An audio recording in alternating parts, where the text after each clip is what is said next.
Over the last two episodes, we have discovered that some of the biggest grocery savings happen before you shop and while you shop. Food waste is one of the hidden expenses affecting many households. Sometimes we blame rising prices when part of the problem is food that never gets eaten. The good news, a few simple habits can change that. Let's look at 10 practical strategies. Number 1, store food properly.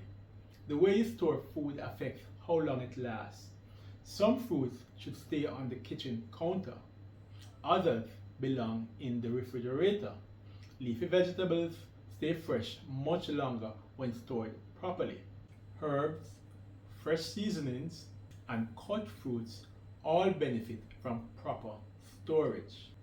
So take a few extra minutes after grocery shopping to put everything away correctly. That small investment of time can add several days to the life of your groceries. How does this save money? Food that stays fresh longer is food that gets eaten instead of thrown away. Strategy number 2, first in, first out. Restaurants have followed this principle for years. Use the oldest food first whenever you bring home groceries. Move older products to the front. Place newer purchases behind them. Sounds like the supermarket, right?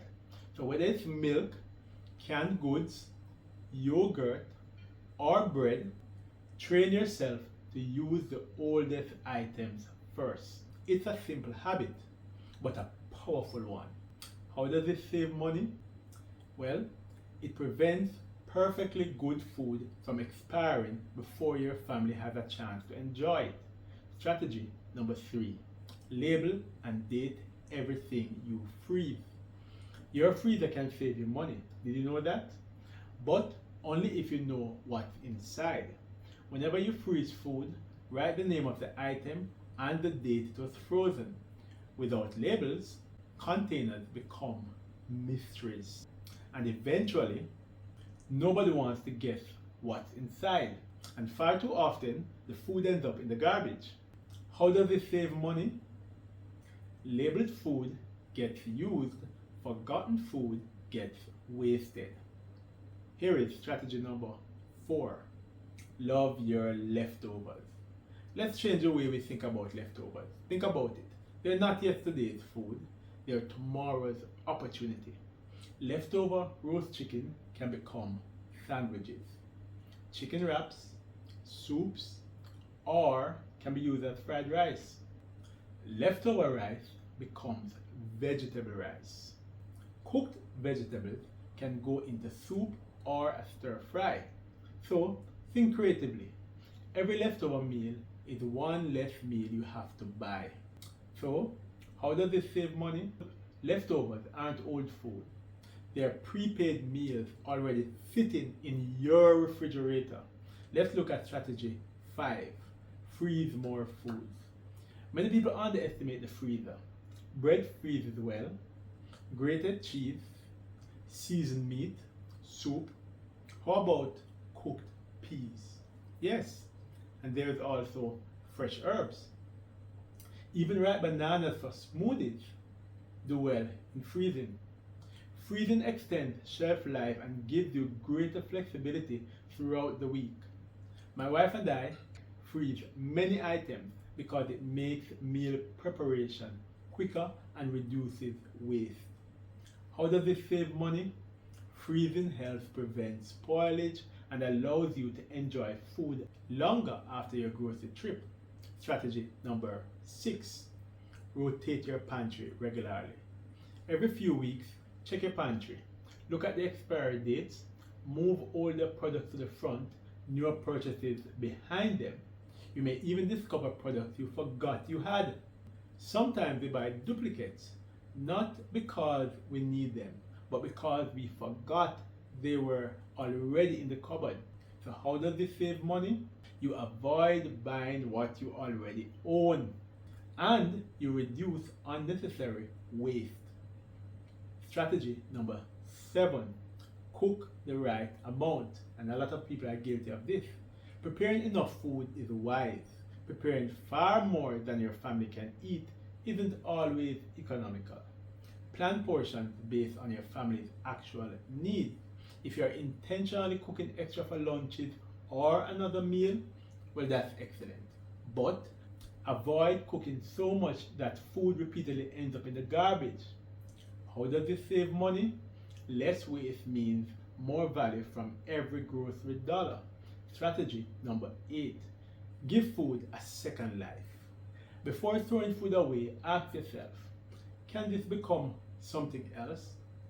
Overripe bananas become banana bread or smoothies. Vegetable scraps can flavor soup. Slightly soft tomatoes can make sauces. Creativity in the kitchen often translates into savings in your wallet. How does it save money? You can create more meals from the groceries you have already purchased. Strategy number 9. Keep a freezer and pantry inventory. One suggestion from our family and friends really stood out. Keep a simple inventory. Nothing complicated, a small whiteboard, or perhaps a notebook, or even a note on your phone or tablet. Knowing what you already have prevents duplicate purchases. It also helps with meal planning. How does this save money? You only buy what you need, not what you forgot you already owned. And here is strategy number 10. Make stewardship a family habit. Finally, get the whole family involved. Teach children to put food away properly. Close cereal boxes tightly. Return milk to the refrigerator quickly. Respect leftovers. Help prepare meals. Stewardship is learned, and the earlier we teach these habits, the greater the benefit throughout life. How does this save money? Small habits, repeated every day by the whole family, produce significant savings over time. John 6:12 says, "Gather up the fragments that remain, that nothing be lost." After feeding more than 5,000 people, Jesus instructed his disciples to gather the leftovers. Nothing was to be wasted. Wise stewardship doesn't end at the checkout, it continues in the kitchen. And as we conclude this 3-part series, here's my challenge. For the next 30 days, pay attention to every item your family throws away.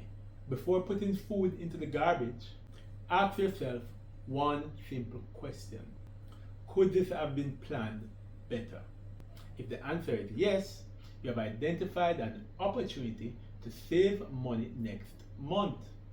Small, wise decisions repeated consistently can transform your family's financial future.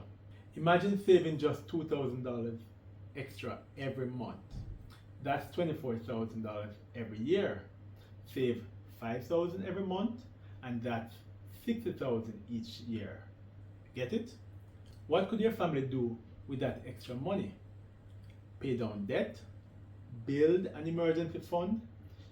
Think about if you could invest it or support your church or a friend. Could it help educate your children or simply enjoy greater financial peace?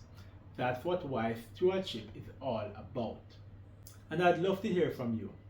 Which strategy from this entire series will you implement first? Share it in the comments below, and if this series has encouraged you, please share it with someone you love. And if you enjoyed today's episode, please like, subscribe, and share this video with your family and friends. And if you'd like to continue your journey toward biblical financial wisdom, I invite you to get a copy of my book, Money Answereth All Things, 52 Biblical Principles to Unlocking Financial Peace and Prosperity. It's available on Amazon, Sanctus bookstores, Brand Bookstore, and through direct orders. I pray this series helps you become a wiser steward of every dollar God places in your hands. I'm Adrian. Until next time, walk good, stay wise, and build wealth with wisdom.